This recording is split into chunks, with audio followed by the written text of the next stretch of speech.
How to deposit the $25 referral bonus on Wealthsimple. Hey guys, welcome back to the channel. If you wish to deposit the $25 referral bonus on your Wealthsimple app, here is the process. First of all, launch the application and log in into your account.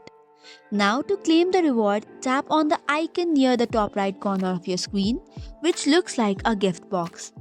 If you already have the option of $25 referral, you will see Claim your rewards. Tap on it.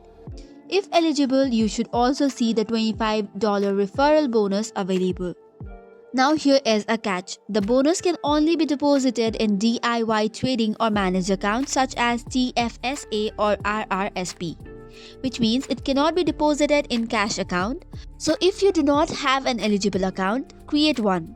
After that, choose the account such as TFSA where you want to deposit the reward.